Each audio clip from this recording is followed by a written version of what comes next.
আচ্ছা, আমি তো জোর করে যাইনি। বিএনপিও মাঝখানে বেশ কিছু উপদেষ্টাদের নির্বাচনের আগে উপদেষ্টা পরিষদ থেকে বের করে দেওয়ার বা সরিয়ে রাখার প্রস্তাব দিচ্ছিল, তার মধ্যে আপনার নামও ছিল। হ্যাঁ, এই ক্যাবিনেটে আপনি কিভাবে সাস্টেইন করবেন বা মিলবেন স্যার?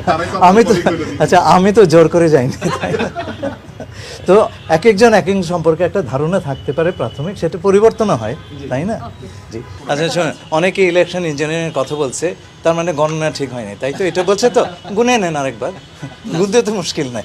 দেখুন, আমি মাননীয় প্রধানমন্ত্রীর কাছে অত্যন্ত কৃতজ্ঞ যে তিনি আমাকে এই পদে এই দায়িত্বে দিয়েছেন। আমি আজকে থেকে 46 বছর আগে আমার পাবলিক সার্ভিসের সূচনা করি পররাষ্ট্র মন্ত্রণালয়। জীবনের এই প্রান্তে এসে আবার সেখানে এলাম। এটা একটা গুরু দায়িত্ব। গত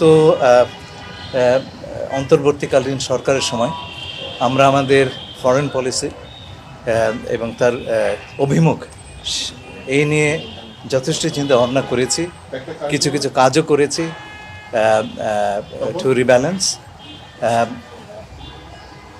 মাননীয় প্রধানমন্ত্রী তার বিভিন্ন ভাষণে প্রথম একটি কথা বলেছেন বারে বারে, সবার আগে বাংলাদেশ ফার্স্ট। আমাদের ফরেন পলিসির মোটো হবে হচ্ছে বাংলাদেশ ফার্স্ট।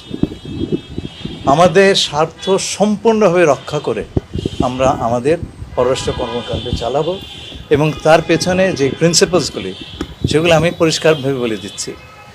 সেগুলো হচ্ছে সভরেন ইকুয়ালিটি, মানে সার্বভৌম সাম্যতা। নিরাপদ বিনিয়োগ পূর্বাঞ্চলের প্রথম 5 তারকা হোটেলে ছুটি হারমোনি।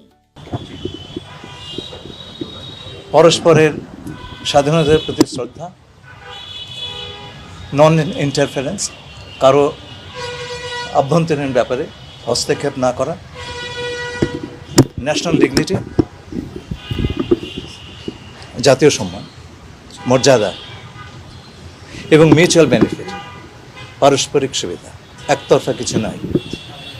আমরা আমাদের পররাষ্ট্র কর্মকাণ্ডে আমাদের জাতীয় স্বার্থ পাই পাই করে বুঝে নেব। এই ব্যাপারে this is our red line.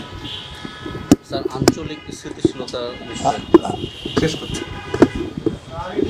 এক হিসেবে আমরা মরহুম রাষ্ট্রপতি জিয়াউর রহমান সাহেবের ফরেন পলিসি ফেরত যাচ্ছি। ইন্টারিম গভর্নমেন্টে আমরা সেটাই চেষ্টা করেছি। আমার মনে পড়ে, আমি যে সময় ফরেন অফিসে জয়েন করি, তার 3টা অত্যন্ত সাহসী পদক্ষেপের কথা আমার মনে পড়ে। 1974 সালে আমরা জাতিসংঘের সদস্যপদ পাই। তার 4 বছরের মধ্যে উনি আমাদেরকে